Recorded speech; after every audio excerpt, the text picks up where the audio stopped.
aí pessoal, tudo bem com vocês? Aqui quem fala é o Rômulo e hoje, gente, começando a nossa cobertura ao mangá de Jujutsu Kaisen.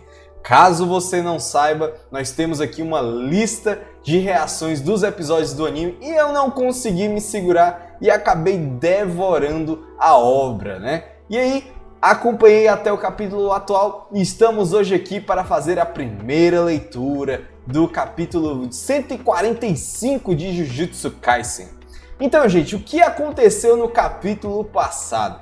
Tivemos aí finalmente o encontro do Itadori e do Fushiguro com o Mestre Tengen e finalmente vamos entender mais sobre a sua existência e quem sabe mais sobre o universo de Jujutsu. Fora isso, também nós tivemos ali resquícios ainda dos acontecimentos que rolaram anos atrás ali com o Gojo e o Suguru, né, o Geto. E aí foi justamente ali o passado e ainda restava ali várias coisas sobre o que tinha acontecido. Fora isso, a gente já vem acompanhando desde um bom tempo o que vem acontecendo sobre as descobertas sobre o passado do Itadori, né, cara? Então, ele está relacionado sim com aquele infame feiticeiro de maldições lá das antigas que a gente teve ali com os irmãos, que foi justamente ali onde a gente teve a primeira apresentação no final da primeira temporada do anime. Então continua aqui querendo saber se realmente ele é filho daquele... Como é que foi, quem era, se era o pai ou se era a mãe, porque a mãe é que tinha as marcas, as mesmas marcas que o Geto tinha. Porém, a gente pode pensar que pode também ser o pai do Itadori que estava sendo possuído, então ainda está sendo descoberto ainda o passado dele. Os pedaços estão se juntando e vamos ver o que vai acontecer. Mas antes de começar, gostaria de pedir a vocês que, caso vocês gostem do nosso conteúdo, deixa aquele like bacana, nos ajuda bastante aqui no YouTube. Caso você venha curta, mas não é inscrito, considere se inscrever, porque você vai estar recebendo todo o conteúdo do Setor 7, desde animes até jogos. Então é isso, gente, vambora pro capítulo. Começando com o agradecimento, do mesmo jeito que a gente agradece o pessoal da Graft no Boku no Hero e no Kaiju número 8, nós vamos agradecer o pessoal da Gekko Scans, que também está trazendo este mangá maravilhoso para você que está acompanhando, né? Isso mesmo. Mandar aqui um salve pro Shiro, o Brief, tio Clovis e o Brief, eu acho que é o Brief, o tio Clovis e o Shiro. Pronto, essa galera que trabalha e esforça-se constantemente para trazer este mangá maravilhoso. Muito obrigado, gente. Obrigado mesmo pelo seu esforço. Então, bora continuar, cambada. Vamos lá. Temos aqui, ó. Não vai me cumprimentar? Tengen. E aí temos aqui Itadori, Fushiguro, o pessoal aqui, todo mundo, ó. Ixi, mano, pessoal, esse cara, essa pessoa, esse humano, Tengen. E aí vamos. Bom, essa não é a primeira vez que nos encontramos, Tsukumo Yuki. Por que você fechou a tumba da estrela? Ela pergunta pra ele, né? E o Tengen: eu tive receio de que vocês estivessem se aliado a Kenjaku e não sou onisciente o bastante para ler o coração das pessoas. Aí ela: Kenjaku? Aí, ele costumava ser Noritoshi Kamo, o feiticeiro que agora possui o corpo de Geto. Ken significando benevolência e Jaku significando salvação. Que irônico. Aí o Itadori: Tengen-sama, por que você tem essa cara? Caraca, mano. O Shiguro, ele usou o mesmo interromper numa hora dessa, mas é uma pergunta boa, né, mano? Caraca. E aí ele fala: eu sou imortal, mas não deixo de envelhecer. Vocês também terão essa aparência depois de 500 anos. Aí ele falou, o Itadori: sério? Depois de falhar em me assimilar como receptáculo de plasma da estrela, de plasma estelar 11 anos atrás, meu processo de envelhecimento acelerou e o meu senso de identidade desapareceu. Céu e terra se tornaram uma parte de mim. Aí a Yuki, né, tipo... Então não tinha outro receptáculo de plasma estelar naquele tempo. Não é à toa que a voz não aumentou. Ah, a voz, eu quero saber o que é essa voz. Vamos lá. O Fushiguro: desculpa. E aí o Yuta: nós viemos perguntar sobre a intenção do Kenjaku e como abrir o reino da prisão. Você pode nos contar o que sabe? E aí o Tengen: mas é claro, é o que vocês queriam que eu dissesse. mas com uma condição. Yuta, Yuki e o nosso querido aqui, Choso, né? Feito o amaldiçoado pintura da morte, eu quero que 2 dos 3 fiquem e se tornem meus guardas. Eita peste, meu irmão! Então eles não vão poder sair de forma alguma de dentro do túmulo até o final dos tempos, é isso mesmo? Caraca! Guarda? Mas você não é imortal? Está preocupado em ser selado? A Maki já dessa chibatada. Aí a Yuki, ei, isso não é justo! Você não vai detalhar por porquê e quanto tempo vamos te proteger? Aí ele fala, então vamos falar do Kenjaku. A intenção dele é forçar a evolução humana pelo Japão. Aí o Fushiguro, nós já sabemos disso, mas o que ele quer alcançar exatamente? E aí o Tengen continua. Porque o Kenjaku não usou... Ah não, acho que ele continuou. O Fushiguro. Porque o Kenjaku não usou a barreira do Tengen-sama para usar a mutação ociosa para transformar todos os japoneses em feiticeiros? E aí o Tengen responde. Simplesmente porque não há energia amaldiçoada o suficiente. A energia amaldiçoada do Uzumaki não retorna ao feiticeiro. É muito ineficiente usar uma técnica amaldiçoada para evoluir todos os humanos de uma vez. Ah, entendi. O que significa que o Kenjaku está tentando alcançar a evolução, assimilando eu e os humanos.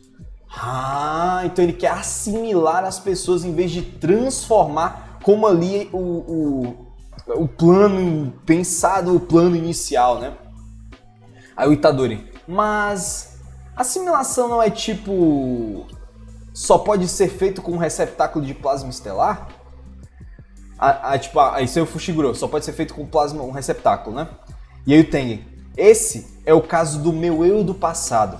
Mas eu estive evoluindo nesses últimos 11 anos.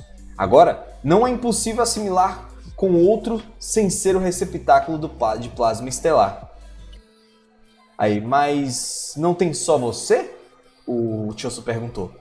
E ele fala, como você vai se assimilar com múltiplos humanos? E ele fala, na verdade, o eu na frente de vocês agora não sou o eu de verdade. A minha alma evoluída existe em todo lugar. Como eu disse antes, eu me uni ao céu e à terra. O humano que se assimilará a mim, vai superar a definição padrão de feiticeiro. Irá existir ao mesmo tempo que não vai, uma nova forma de existência. Por causa da minha técnica de barreira, eu posso manter a minha forma e consciência mesmo depois da evolução. Mas se várias pessoas evoluírem, mesmo se apenas um sair do controle, será o fim do mundo. E aí o que pergunta, por quê? Porque a falta de delimitação de um indivíduo, porque os falta a delimitação de um indivíduo, o mal se espalhará em um instante. Uma depravação equivalente a 100 milhões de pessoas irá se derramar pelo mundo. A devastação que acabamos de ver em Tóquio será reproduzida pelo mundo inteiro. Interessante, então o fato de ele querer assimilar a todos, e se em algum momento um deles se corromper, vai criar um efeito dominó, uma reação em cadeia, né? Então vai espalhando, é como se fosse um parasita, uma doença, um vírus, onde ele vai se multiplicando e assim dominando o todo, né? Eu acho que é mais ou menos isso que ele falou. Aí o Itadori continua. Por que ele está fazendo isso? Bom, ninguém sabe. Como eu disse antes, eu sou incapaz de ler o coração das pessoas. E aí a Maki fala, mas Tengen-sama, só precisa rejeitar a assimilação, certo? Aí ele fala, esse é o problema. Minha composição, depois de ter evoluído, está mais próxima de uma maldição do que de um humano. Agora eu estou suscetível à técnica amaldiçoada de manipulação espiritual. Ou seja, por conta dessa não assimilação do receptáculo e pelo fato dele não estar, ter um evoluído, mas ter crescido mais no âmbito espiritual, se você pode falar dessa forma, né? Então ele se tornou mais próximo ao plano espiritual do que ao plano mundano. E nisso facilita as coisas para o Kenjaku, né? Para justamente ele conseguir dominar por completo sem muitas dificuldades. Interessante. E aí, ó, todo mundo... Bum, tchan, tchan, tchan, tchan, tchan. Considerando as habilidades de Kenjaku como um feiticeiro, ele provavelmente vai me absorver por contato. E é por isso que o meu corpo principal está rejeitando tudo que entra na tumba da estrela. E aí o Yuta fala, e você ainda quer guardas? E ele fala, e o Tenjiro responde, sim, Kenjaku é um mestre em técnica de barreira, logo depois de mim. É só uma questão de tempo até ele retirar o selo da tumba da estrela. Aí, a Yuki, mas por que agora? Prevenir a junção do receptáculo de plasma estelar, evoluir vocês, os absorver e controlar com a técnica amaldiçoada de manipulação de maldição. Kenjaku parece ter alguma conexão com o Sukuna. Ele deve ter sido um feiticeiro pelo menos 1000 anos. Então, por que agora? E aí, ele completa. Eu, receptáculo de plasma estelar, e os 6 olhos estão conectados pelo destino. No passado, o Kenjaku foi derrotado 2 vezes pelos feiticeiros com 6 olhos. Na segunda vez, Kenjaku estava totalmente preparado. Ele matou os 6 olhos e o receptáculo de plasma estelar antes que eles pudessem ter a idade até 1 mês de idade. Entendi. Então, ele enfrentou, a primeira ele foi derrotado por conta de não ter se preparado, a segunda ele foi derrotado, mas mesmo tendo se preparado. E no dia da assimilação, o receptáculo de plasma estelar e os 6 olhos ainda apareceram. Depois disso, Kenjaku mudou sua estratégia para selar ao invés de matar os 6 olhos e começou a buscar pelo reino da prisão, por não poder existir 2 possessores dos reinos dos 6 olhos ao mesmo tempo. Interessante. Mas 11 anos atrás, algo inesperado aconteceu. A intervenção de Toji Zenin. E aí, Fushiguro não entendeu, porém a Maki pegou. Dentre as pessoas com um corpo dotado fisicamente pela restrição divina, ele é um caso especial, que se libertou completamente da energia amaldiçoada. Ou seja, ele era um humano que tinha superpoderes. Porque, cara, se você lembrar, na época que mostrou a luta entre ele e o Gojo, o cara era insano. O Toji era insano. Fora isso, também tivemos ali na reencarnação dele, não a reencarnação, mas no caso da transfiguração dele, onde aquela senhora e aquela velha e aquele cara, ela conseguiu trazer o espírito dele e ele é tão forte que possuiu o corpo do cara permanentemente. Tanto que só foi o final da luta porque ele reconheceu o Fushiguro, né? E aí ele deu fim à própria vida, já que ele não queria interferir muito com a vida do Fushiguro, eu acho. Justamente pelo fato dele ser livre, né? E aí, um humano que usou a força da ligação para escapar do destino. Destruiu o nosso destino. Além disso, também tem um garoto que tinha a técnica amaldiçoada de manipulação de maldições.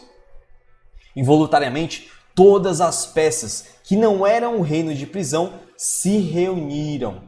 E 6 anos atrás, o reino da prisão caiu nas mãos de Kenjaku. Então ele já estava com aquele selo há 6 anos atrás, caraca! E aí o Fushiguro. Então, qual é o ponto de fazer o jogo do abate? Aí ele fala, é uma aclimatação ao processo de assimilação. Nesse caso, e aí o Yuta, sim. 6. Aí no caso a regra, com exceção do valor da sua própria vida, os jogadores podem gastar 100 pontos para negociar com o mestre do jogo e adicionar uma nova regra ao jogo do abate. E aí o que o Yuta tira? Então vamos entrar no jogo do abate e adicionar a regra para a Tsuki-san e para aqueles que não querem participar poderem sair. Boa, então eles vão participar. Vai ser praticamente um torneio do poder com Battle Royale, né?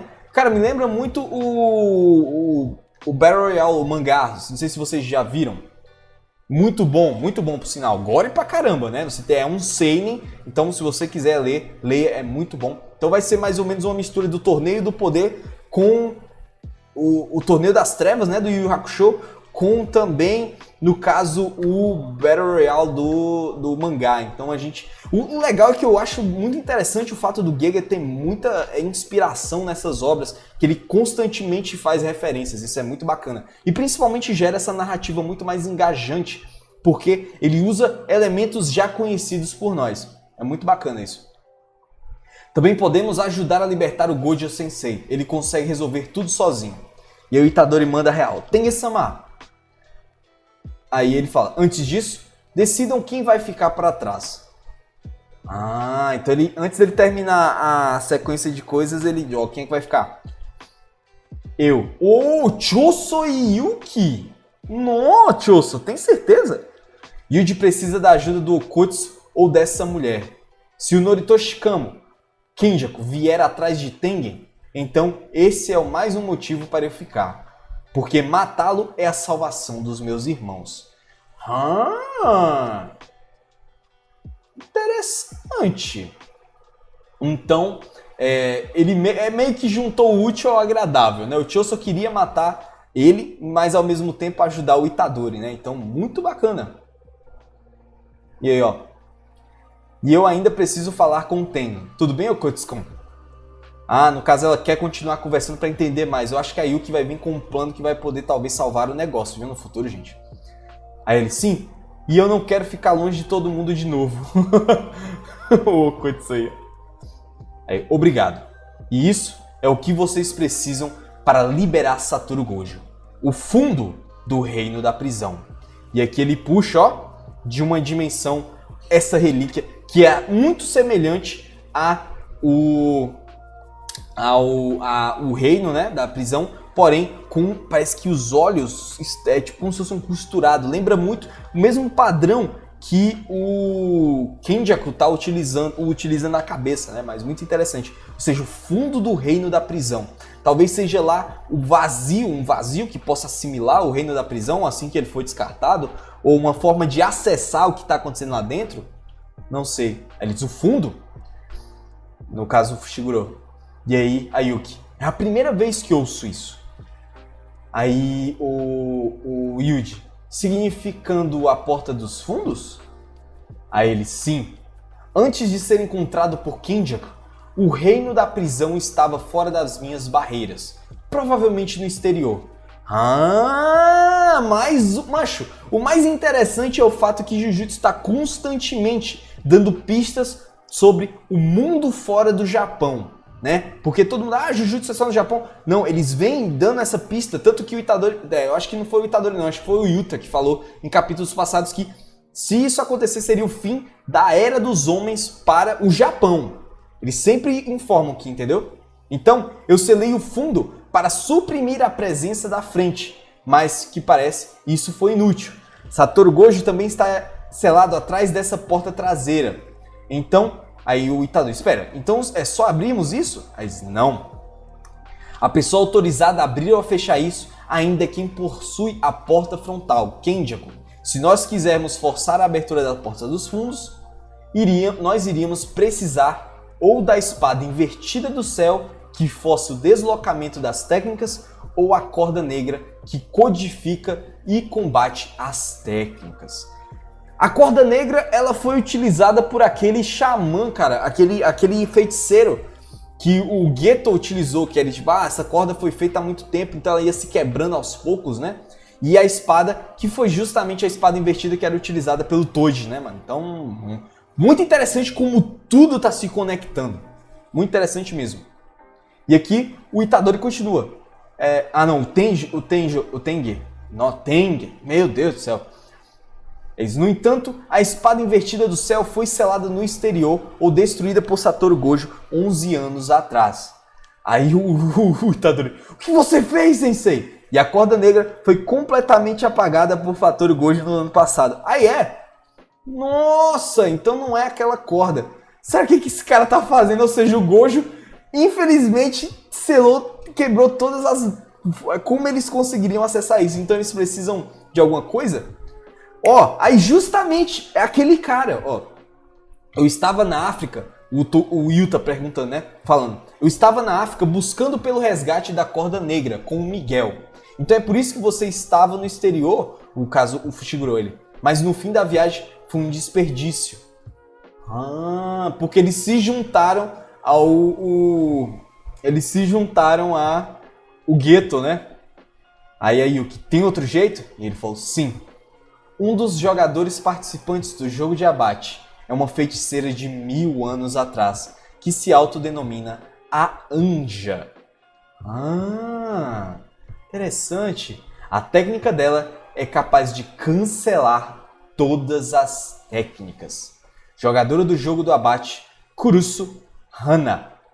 Poxa vida, gente!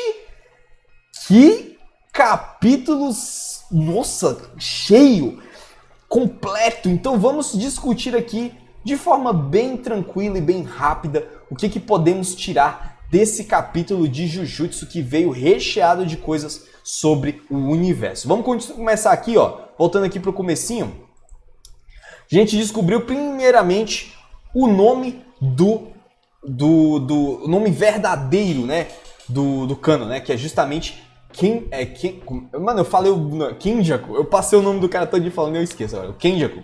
Então, por conta disso, ele veio se transfigurando, né, e conseguindo achar formas de tentar vencer e domar tudo, né, tentar assimilar todos, esse plano de assimilação dos humanos. E aí, nós temos aqui que o Tengen, ele precisa de proteção justamente pelo fato de que ele está mais próximo ao mundo espiritual, à dimensão espiritual. Então, por isso que ele precisa de defesa. Um negócio interessante é que o Tengen, ele fala constantemente sobre os riscos que vão ocorrer daqui pra frente, né? E quais são os riscos dessa assimilação e como tudo que aconteceu no arco passado, né? Aquela guerra, aquela destruição total, pode continuar acontecendo por conta dessa assimilação. É como se todo dia acontecesse algo parecido com aquilo. Porque é algo volátil, você não tem como conduzir, você não tem como chegar... Porque seres humanos, eles são divergentes por natureza. Eles são diferentes, eles têm diferenças, eles têm pontos de vista diferentes. E esse fato de que ele mostra que se um dessa cadeia cair, leva todo mundo como um efeito dominó, justamente para poder representar essa questão de que precisa uma unidade. Uma unidade, é como se fosse todo mundo igual, pensando da mesma forma, no mesmo ideal, para poder dar certo. E aí a gente vê que durante 11 anos ele foi trabalhando isso e que nesses 11 anos foram onde surgiram e alinharam todas as peças para que o Kenjaku conseguisse chegar onde ele chegou atualmente. Porém, contudo, entretanto, ele só conseguiu a prisão 6 anos antes de tudo acontecer e ele já ficou de olho no Geto pelo que ele conseguia completar, né? A habilidade do Geto era muito boa, a proficiência dele. Então era necessário para o plano dele. E aqui, se vocês perceberem, ó, justamente aqui, ó, ele fala sobre o passado, de como tudo... Ele já vinha tentando isso faz tempo. E essa cumplicidade, possível cumplicidade entre o Sukuna e o Kenjaku, né? Se você perceber, foi o Gojo que estava tentando fazer o fato...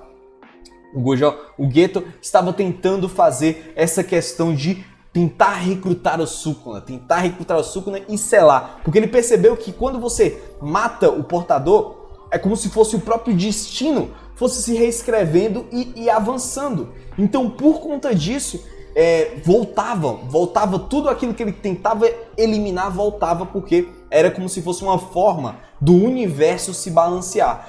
Eu acho interessante, será que vamos entender mais sobre uma entidade superior que está constantemente cuidando do equilíbrio de todo o rumo da história? Provavelmente podemos falar sobre isso, porque a volta desses olhos e a volta dessas pessoas predestinadas a tentar impedi-los pode ser um ser superior a tudo isso, que até o Tengen talvez tenha acesso, tenha consciência, mas não pode falar, pode ser um tabu, não sei, também posso estar viajando muito aqui, né, gente? Mas o fato de que ele fala que ele percebeu, o Kenjaku percebeu que se ele fosse somente selar, era mais efetivo, porque não teria como voltar. E aí vem justamente a forma como o próprio Tengen conseguiu meio que contornar, meio que conseguir controlar. A gente percebe que constantemente Jujutsu vem tratando sobre o mundo exterior do Japão, o mundo fora do Japão, como se dá, porque a gente já sabe muito bem sobre a proeficiência no caso da África, com relação a feitiços, então muito da questão do candomblé, né, da Umbanda, provavelmente vai ser trazida com o passar dos capítulos, justamente para poder tentar trazer mais uma coesão, né, para o universo completo de feitiçaria e de maldições, né? E aí a gente percebe que sim, existem formas de liberar o Gojo através dessas culturas externas, né? Eu quero saber uma coisa que é bastante interessante que ele fala aqui, que era justamente sobre o Toji. O Toji ele era um ponto fora da curva. E o mais interessante é que ele conseguiu fazer com que um humano ficasse super poderoso, suprimindo totalmente a maldição, o poder de maldição dentro deles para poder conseguir fazer lutas fantásticas. Porque, cara, o Toji era um monstro. E aí o que acontece? Se você perceber aqui, ó, eu quero saber se essa espada, a espada invertida, ela é japonesa ou se ela é de outro país. Ela me lembra muito alguma parte no caso de armas chinesas. Será que por isso que a prisão é japonesa, a corda é africana e a espada é chinesa, né? Então a gente pode ter acesso a esses instrumentos amaldiçoados de várias regiões de poderios grandes. Será que outros feiticeiros de outros países vão intervir justamente no cenário atual de Tóquio? Será que outras escolas, instituições de ensino, será que a instituição de ensino de Jujutsu só existe dentro do Japão? Será que outros países não têm outras escolas? Já que o Yuta foi viajar justamente para conhecer, só que infelizmente as pessoas que ele foi procurar se aliaram ao Kenjaku, provavelmente na promessa de um mundo mais igualitário, né? E aqui a gente tem justamente quando o Yuta fala, ó, tipo, ó, eu tentei, mas deu merda. E aí o Tengen fala sobre uma pessoa que pode dar fim a dar o acesso, quebrar o selo para poder eles conseguirem entrar e liberar os Gojo através desse artefato que é a porta de trás, né, o fundo, né, ou seja, o outro lado da dimensão, né? Muito bacana isso, que é justamente esta pessoa, Kurusu Hana. Eu quero muito saber como ela vai fazer essa feiticeira, já que ela tem mais de 1000 anos, como é que ela manteve a juventude, né, depois de tanto tempo, quais são as técnicas, como é a proficiência dela, já que ela anula todas as técnicas de Jujutsu. Eu quero saber como vai ser, sendo que eles vão precisar se infiltrar dentro do jogo para poder modificar as regras, ou dizer, ó, quem não quiser ficar aqui pode sair, vazar, eu crio essa regra. Então vamos ter aí meio que um Battle Royale, como eu tinha falado, com um torneio das trevas, porque eu percebo muito essa influência de várias outras obras dentro da franquia de Jujutsu, principalmente por conta do Gege conseguir ele gostar muito do universo Shonen. Então a gente percebe várias coisas de Naruto, Bleach, temos também One Piece, temos aqui também Yu Yu Hakusho. Então são várias obras, Dragon Ball, várias obras que ele junta e ele faz essa narrativa coesa, porém muito familiar para a gente. Acho que é isso, gente. A gente até esticou mais do que o necessário, talvez, porque eu nunca pensei que a primeira leitura de Jujutsu fosse tão densa assim. Acho que porque a gente pegou um capítulo muito denso. E, outra coisa interessante que eu quero falar antes de terminar é o fato de que há um interesse da Yuki de ficar e conversar com o Tengen. Talvez ela consiga bolar um plano, porque o que eu percebo, a Yuki ela tem muito esse fator de que ela tenta compreender o universo de Jujutsu e tenta achar saídas onde normalmente o pessoal só tem uma visão meio que de cabresto, né, de cone, onde só vê focal. Então ela tem muito disso e eu acho muito interessante e que talvez ela possa trazer para a mesa uma solução que ela possa tentar contornar possíveis planos futuros que possam ocorrer pelo lado do Kenjaku, né? Então eu percebo que ela é essa figura pontual que interfere em várias outras histórias, como o Aoi, como o próprio Geto, né? Então ela tá sempre presente, trazendo ideais diferentes, uma visão mais ampla, uma visão mais aberta, porém tentando achar saídas no meio desse labirinto que é o mundo de Jujutsu. E também o Choso, por estar ficando dentro com o Tengen justamente para realizar a vingança dele e por ele precisar estar lá para poder que o Yuji consiga entrar no torneio e ter a maior chance de sucesso. Então, eu tô curtindo muito, cara, a transformação do Choso durante todo esse processo do arco, né? Desde quando ele foi introduzido ali, quando seus irmãos apareceram, até aqui, onde há toda essa trama e revelação em relação ao parentesco do Itadori e a possível fraternidade entre eles. Então, muito bacana. E eu quero muito saber como vai se dar, porque provavelmente esse tempo que eles vão ficar de guarda-costas não vai ser permanente. Eles são peças muito importantes no universo de Jujutsu para ficarem presas em um local. Então, provavelmente eles vão estar arcando com planos, pensando, conhecendo, desbravando o mundo de Jujutsu, o universo, tentando conseguir novas soluções para poder, quem sabe, no futuro, nas adversidades, eles possam vir com algo que possa conter algum acontecimento que venha a ser irreversível no momento, por eles não terem essa visão mais ampla e um conhecimento. Ou seja, esse intercâmbio de informações entre ela e o Tengen vai servir muito para o futuro da franquia e da série e pela saga aí que tá vindo com tudo que é esse torneio. Agora sim, gente. Então é isso, gente. Caso você tenha gostado desse vídeo, deixa aquele like bacana, nos ajuda bastante aqui no YouTube. Caso você venha curta, mas não é inscrito, considere se inscrever porque você vai estar recebendo todo o conteúdo do Setor 7, desde animes até jogos. Então é isso, gente. Muito obrigado para você que chegou até aqui e até a próxima.